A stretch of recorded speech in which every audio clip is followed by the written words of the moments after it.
우리가 부활 주일을 지난 주일에 지났습니다.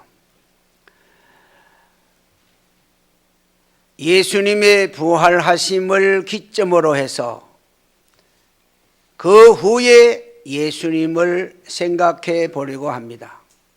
첫째는 예수님은 확실히 부활하셨음을 나타내 보이셨습니다. 예수님의 제자들이나 주님을 따르던 여인들은 예수님과 오래오래 같이 있을 것이라고 생각했으며 또 그 예수님과 큰 일을 할 것이라는 기대를 가지고 따라다녔습니다. 그런데도 예수님은 비참하게 골고다 언덕에서 십자가에 못 박혀 죽고 말았습니다. 여인들은 예수님의 시체라도 오랫동안 썩지 않고 있게 하기 위해서 향유를 준비하였다가 안식 후 첫날 무덤을 새벽 미명에 찾아갔는데 예수님은 보이지 않고 흰옷 입은 한 천사가 나타나서 너희가 찾는 예수는 이미 말씀하신 대로 살아나셨다. 여기 계시지 않고 갈릴리로 가셨다 하는 정언과 함께 예수님 입었던 세마포 옷만 보고 달려가서 제자들이 모여있는 곳에 가서 그 사실을 알았습니다. 제자들이 그 말을 듣고 또 무덤에 달려갔더니 역시 세마포와 머리에 수건만 놓여있는 것을 보았다고 했습니다. 그날 저녁 때 유대인을 두려워하여 문들을 닫고 모여있는 곳에 문이 열린 흔적이 없는데 부활하신 예수님이 그들 가운데 나타나소서 너희에게 평강이 있을지어다 하고 못자국인 손 옆구리에 창자국을 보여주십니다. 제자들은 예수님이 확실히 다시 살아나신 예수님인 것을 알고 크게 기뻐하였다고 했습니다. 마침 그 자리에 없었던 도마는 나중에 그 소식을 듣고서 나는 옆구리에 창자국과 손바닥의 못자국을 내가 만져보지 않고는 믿을 수 없다고 말했습니다. 그 말씀을 주님께서 들으셨는지 8일 후에 또 그들이 모여있는 곳에 예수님이 나타나셔서 도마에게 가서 손을 내 보이면서 손바닥에 못자국을 만져보고 옆구리에 창자국에 손을 넣어보고 믿음이 없는 자가 되지 말고 믿는 자가 되라 이렇게 말씀하셨습니다. 예루살렘에서 25리쯤 떨어진 엠마오로 피신 도망가던 두 제자를 주님이 찾아오셔서 만나 주시고 그들이 확실히 예수님은 부활하신 것을 깨닫고 다시 예루살렘으로 돌아가서 예수님은 과연 살아나셨다고 증거하는 정인들이 되었습니다. 디베라 바다에 고기 잡으러 갔던 제자들에게 주님이 오셨습니다. 밤새도록 고기 한 마리 못 잡고 돌아오는 그들 앞에 주님께서는 고기 많이 잡았느냐? 없습니다. 그물을 오른편에 던져봐라. 그래서 그물을 오른편에 던졌더니 그물이 찢어질 정도로 거다만 고기 153마리가 잡혀서 그 배에 다 담을 수가 없어 다른 배를 오라고 손질해서 그 배까지 다 채워서 만선을 이루었습니다. 그리고 주님과 함께 잡은 고기를 구워 식사도 했습니다. 그 다음에는 오늘 본문 말씀 성천하기 전에 제자들을 만나셨습니다. 사도행전 1장 4절에 성천하기 전에 제자들을 만나신 예수님은 당부합니다. 예루살렘을 떠나지 말고 아버지의 약속한 것을 기다리라. 너희들이 성령 받고 권능 받아 예루살렘 온 유다 사마리아 저 땅끝까지 이르러 내 증인이 될 것이라고 분부하고 이제 하늘로 성천하실 때에 거기 모여 있었던 사람 약 500여 명이라. 갑자기 하늘로 올라가시는 예수님을 쳐다보는 그들 앞에 흰옷 입은 천사가 나타나서 갈릴리 사람들아 어찌하여 하늘을 쳐다보느냐? 너희 가운데서 하늘로 올라가신 이 예수는 너희들이 본 그대로 다시 오시리라 하고 성천하셨습니다. 예수님께서 십자가에 죽으시고 부활하신 그날부터 성천하기까지가 40일 동안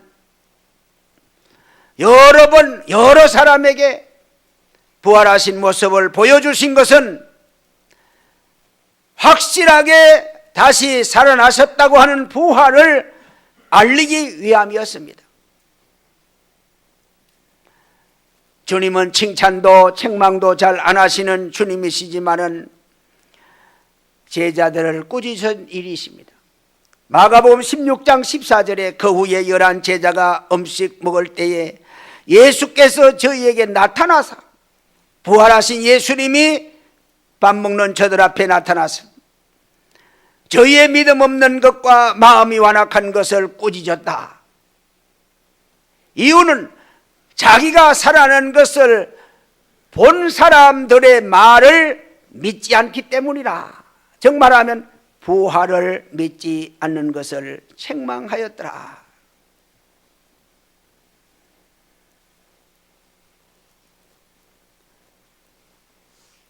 부활절을 지난 성도들은 물론 예수 믿는 모든 사람들은 예수님의 부활하심을 확실히 믿어야 할 줄로 믿습니다. 이것이 기독교의 기본입니다. 기독교의 기초는 여기서부터 시작됩니다. 예수님의 부활을 못 믿으면 다른 어떤 기적을 믿는다 해도 소용없습니다. 예수님이 이 땅에 오심도 큰 일이요 가지가지 행하신 이적과 기사도 큰 일이지만은 죽음을 이기신 부활은 더 큰 기적인 것을 믿으시기 바랍니다. 예수 믿는 사람이면 누구든지 이 예수님의 부활을 확실히 믿는 믿음을 굳게 가져야 할 줄로 믿습니다. 두 번째는 성천하신 후에 성령으로 다시 오신 예수님을 생각할 수 있습니다. 예루살렘을 떠나지 말고 아버지의 약속한 것을 기다리라. 그 아버지의 약속한 것이 무엇입니까? 5절에 말합니다. 요한은 물로 너희에게 세례를 베풀었으나 나는 먼 날이 못되어 성령으로 세례를 받으리라. 예수님은 이 세상에 오셔서 십자가를 지시고 우리의 죄를 대속하여 구원의 역사를 다 이루시고 하늘로 올라가셨. 이 구원의 역사가 육신으로 오신 예수님, 성자 예수님의 사명이었습니다. 그 예수님은 사명을 다 이루었다 말씀한 것처럼 다 이루고 하늘로 올라가셨습니다. 그 다음에 약속하신 것은 바로 성령. 요한복음 16장 7절 내가 떠나가는 것이 너희에게 유익이라. 내가 떠나가지 아니하면 보혜사가 너희에게로 오지 아니할 것이요 내가 가면 그를 너희에게 보내리라 말씀합니다. 왜 또 성령이 이 땅에 오시게 주님이 보내셨는가? 요한복음 14장 16절에 내가 아버지께 구하겠으니 그가 또 다른 보혜사를 너희에게 주사 영원토록 너희와 함께 있게 하기 위해서다 라고 말씀합니다. 육신 예수님은 세상에 오셔서 계실 때 육신으로 계셨기 때문에 시 공간의 제약을 받는 육신으로 계셨습니다. 다시 말하면 육신이기 때문에 여기 계실 때는 저기 안 계시고 저기 계실 때는 여기 안 계셨어요.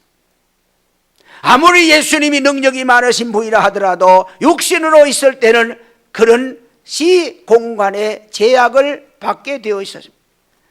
갈릴리에 계실 때는 예루살렘에 안 계셨고, 예루살렘에 계실 때는 나사렛에 안 계셨고,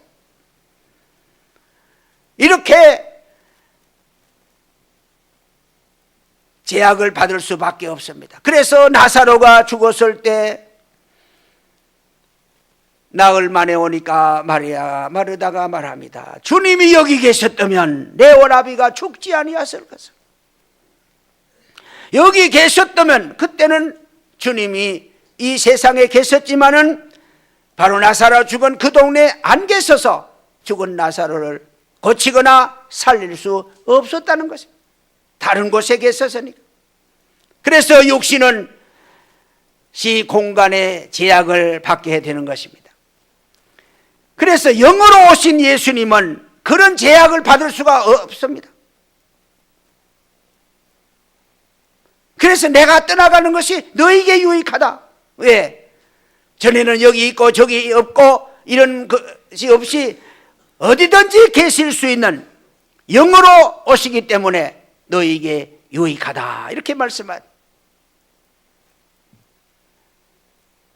이 세상에 오시는 성령님은 무엇하러 오십니까? 요한복음 16장 12절에 내가 아직도 너희에게 이를 것이 많으나 지금은 너희가 감당치 못한다. 그러나 진리의 성령이 오시면 그가 너희를 모든 진리 가운데로 인도하시리라, 이렇게 말씀합니다.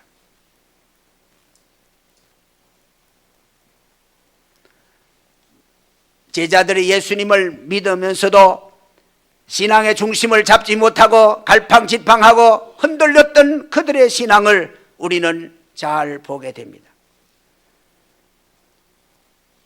그러나 오순절에 성령 예수님을 저들이 받고 난 다음에는 전혀 흔들림이 없었습니다.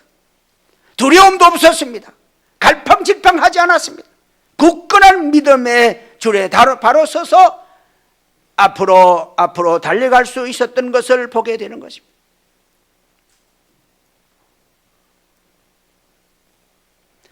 제자들이 제정신을 차려서 그래 된 게 아닙니다. 성령께서 그들을 도와주셨기 때문인 줄로 믿습니다. 오순절 다락방에 120명 거기 모여 기도하던 사람 모두 성령 충만히 받은 이유는 무엇입니까? 예수 믿는 사람 누구나 다 성령 받아야만 된다 하는 것을 가르치는 말씀입니다.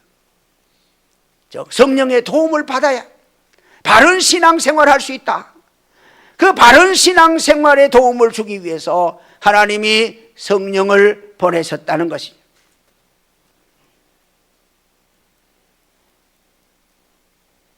베드로가 성령 충만히 받고 성전에 기도하러 올라가는 중에 문 앞에 나면서부터 안전뱅이 된 사람을 향하여 은과 금은 내게 없거니와 내게 있는 것으로 내게 주노니 나사렛 예수 그리스도 이름으로 걸어라.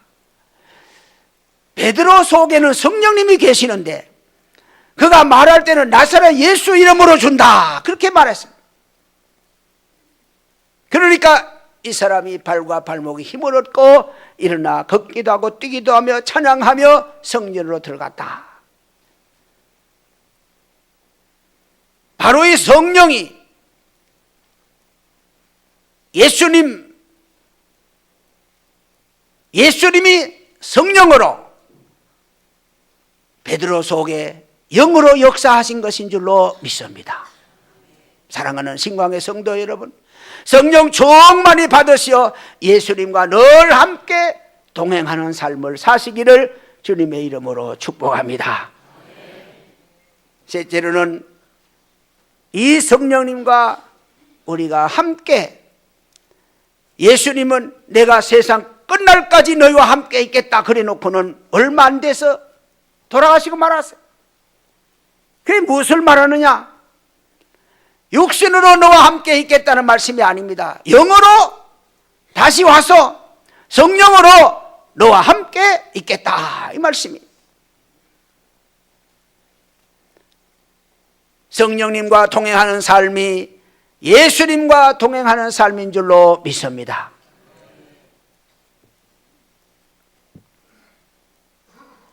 성부 하나님, 성자 예수님, 성령 하나님, 이는 다 한 분이십니다. 그러나 위가 달라서 삼위일체라고 우리가 그렇게 말합니다. 예를 들어 어린아이와 같이 길을 가면서 어린아이는 옆에 가고 엄마는 옆에 가고 그러면서 야 조심해라 넘어질라 그러면서 말로 하는 거하고 그 다음에 손을 잡고 가는 거하고 그 아이를 품에 안고 가는 거하고 이렇게 나누어 본다면 육신으로 오신 예수님은 바로 옆에 같이 가면서 조심해라 걸려 넘어질라 자빠질라 그러면서 말로 주의시키면서 가는 거하고 같고 성령으로 오신 예수님은 손을 잡고 가는 것과 같고 우리 속에 성령으로 오셔서 계시는 성령님은 우리를 안고 가는 것과 같으며 우리가 왜 성령을 받아야 하느냐? 내 마음을 성령이 주장하게 하기 위함입니다. 내 마음을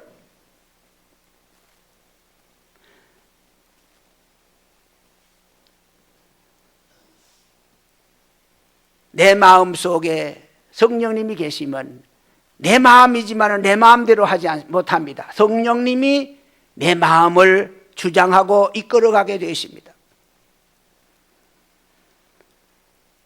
성령 받으면 내 마음을 하나님이 붙잡고 움직인다 그 말이에요.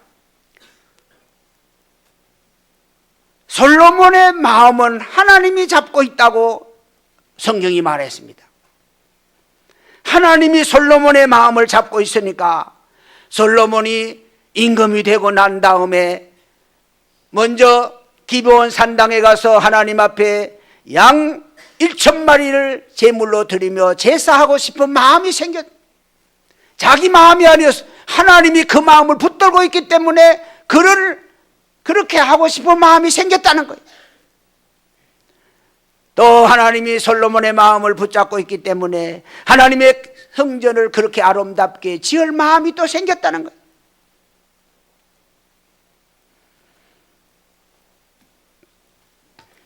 마태복음 5장 44절에 너희 원수를 사랑하고 너희를 핍박하는 자를 위하여 기도하라 그래서 여러분 이거 가능합니까?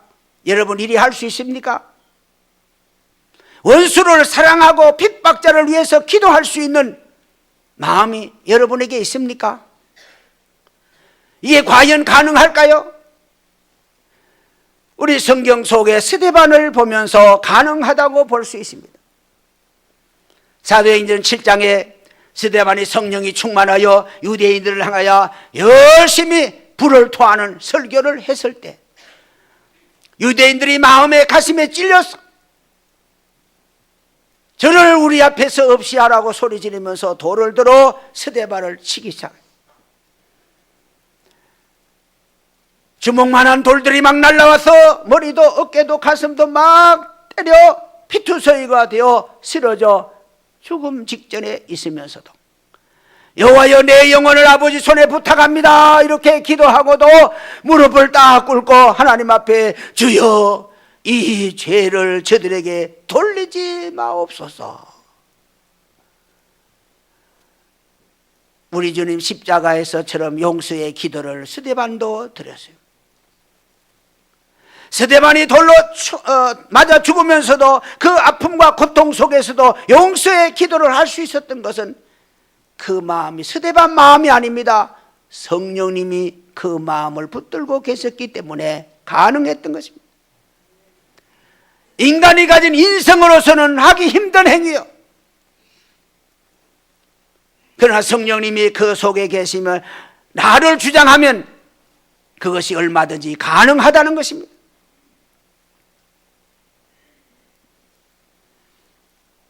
어떤 사건을 놓고 내 마음으로는 이해도 안 되고 용서도 안 되고 그걸 받아들일 수도 없어. 그러나 내 속에 성령님이 계시면 이해가 되고 용서가 되고 받아들여져요. 그보다 더한 것도 얼마든지 받아들일 수 있는 넓은 아량이 생기는 것입니다. 왜? 내 마음이 아니고 성령님이 내 마음을 주장하기 때문에 그렇습니다.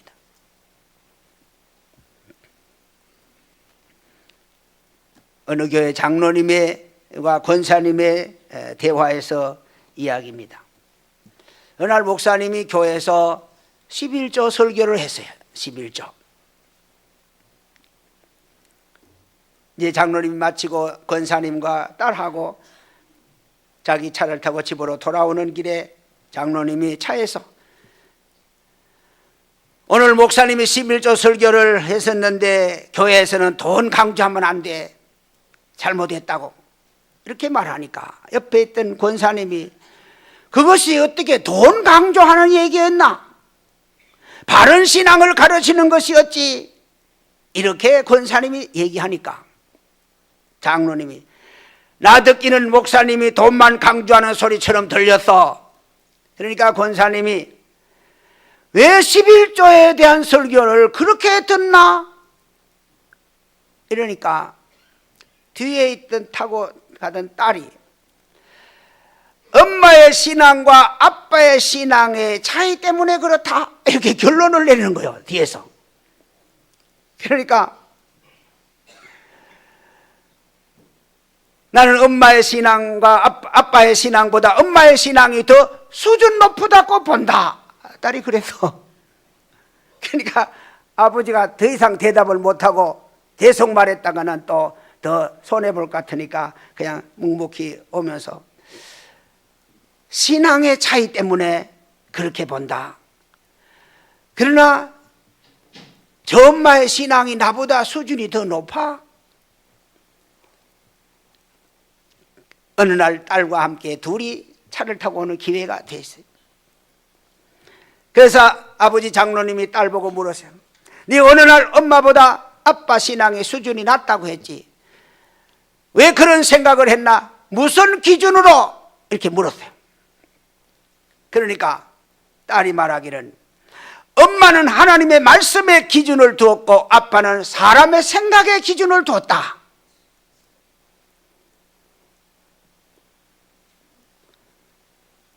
내 마음을 내가 주관하면 아빠 장로님 같은 생각을 하게 되고 내 마음을 하나님이 성령님이 주관하면 엄마 권사님 같은 생각을 하게 된다.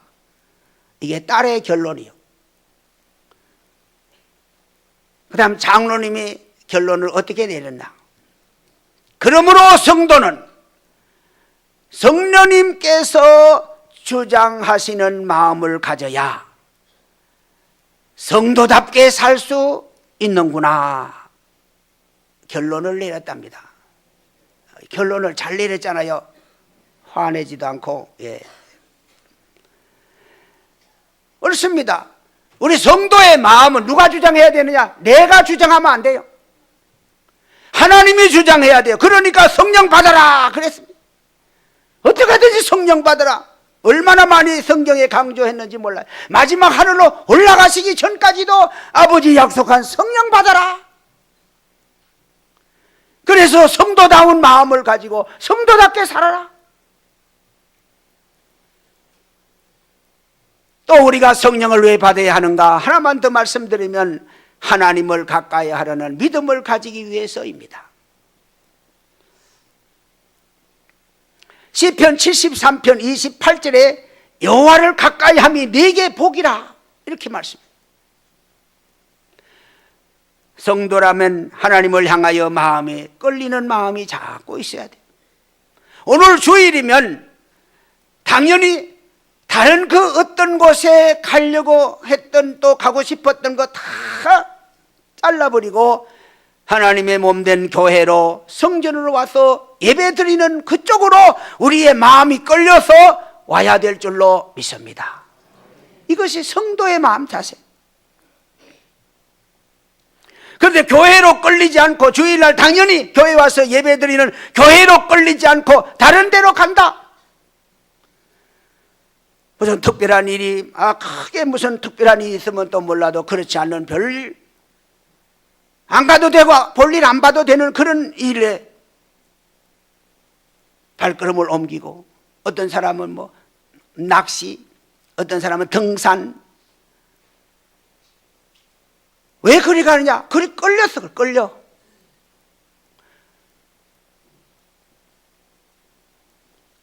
성도는 하나님이 계시는 교회에서 끌리는 힘이 강하냐, 교회 밖에 그 무엇에서 끌리는 힘이 강하냐에 따라서 어떻게 신앙생활하느냐가 결정날 수 있다는 것이죠.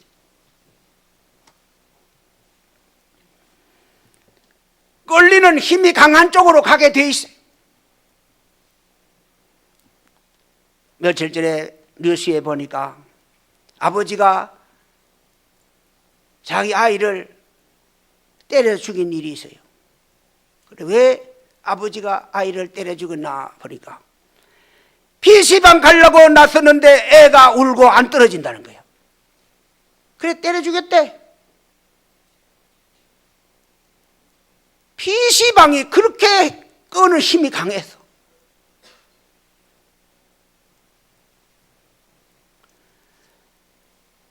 하나님 앞에서 끄는 힘이 이렇게 강해서 모든 것을 뿌리치고 올 수 있는 믿음이 우리 성도에게 있어야 할 줄로 믿습니다.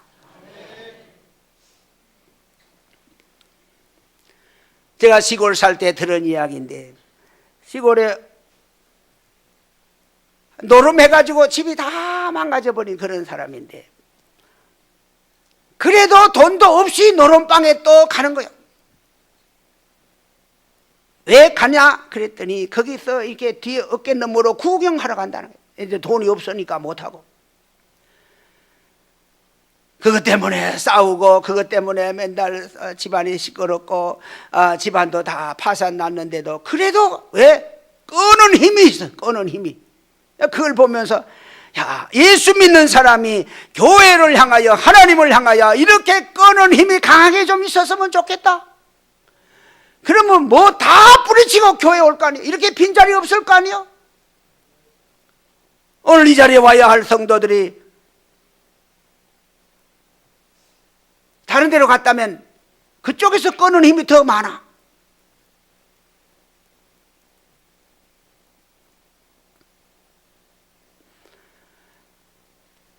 하나님 앞에 교회를 향하여 끄는 힘이 많게 하려면 내게 하나님과 교회와 맞는 성질과 성분과 속성이 내게 있어야 돼요. 그게 뭐냐? 성령이라고 하는 것입니다.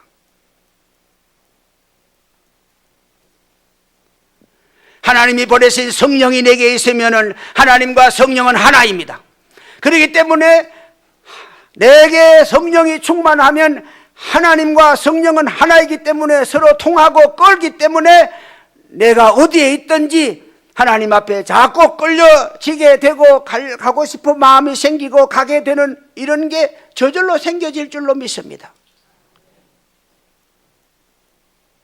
예를 들면 여러분, 집에서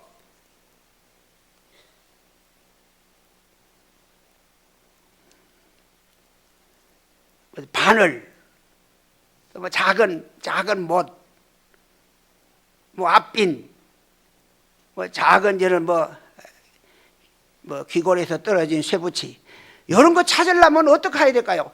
장롱 다 드러내놓고 막 쓸고 닦고 그래야 될까요? 강력한 진함철 이만한 걸 가지고 그냥 방 구석구석 이렇게 왔다 갔다 하면 돼. 여기도 그냥 나중에 들어보면 여기에 주렁주렁 붙어 있어. 하나님과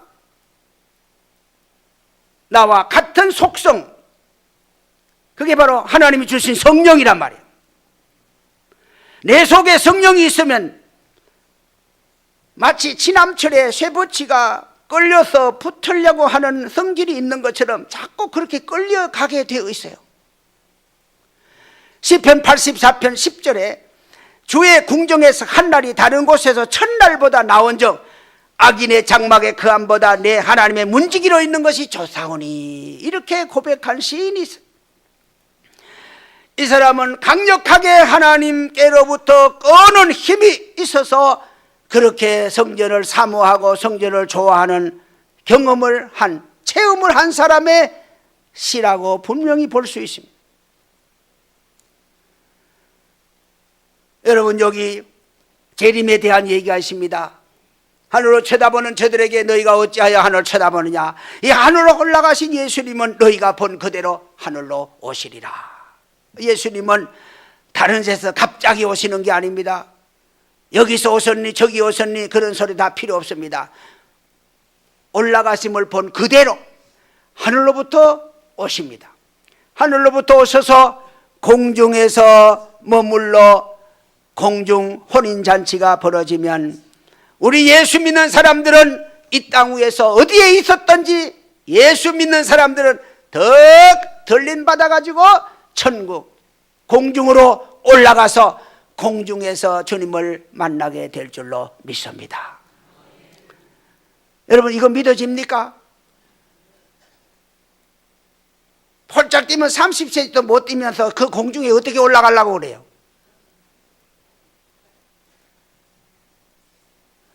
이제 말씀한 대로 지남철을 한 바퀴 돌리면 쇠붓이, 쇠성질이 있는 걸 다 그거 갖다 다 달라붙어. 내가 자고 있을 때 주님이 왔든지 아니면 저 지하 갱도 속에서 작업을 하고 있을 때 주님이 오시든 상관없어. 쇠붙이 성질만 4개 있으면 그냥 그 지남철에 다 갖다 붙는 거예요. 하나님과 나와 연결한 관계는 뭐냐? 믿음이라는 겁니다. 믿음이라는 말은 원어로 피스티스라는, 피스티스라는 말은 연결시켰다 그런 뜻입니다. 하나님 믿는 믿음, 믿음만 있으면은 하나님과 자꾸만 연결시키려고 그러고 갖다 붙으려고 그러고 살태도 잡아당기고 이런 성질이 만들어집니다. 그래서 우리 하나님과 믿음으로 붙어있는 사람은 예수님 오실 때가 언제인지 한밤중에 우리 다 자고 있을 때 와도 괜찮아요. 그래서 자동으로 끌려 올라가게 돼 있어. 같은 그런 하나님과의 같은 속성, 성령이 우리 속에 계신다면 저도 올라가게 돼 있어.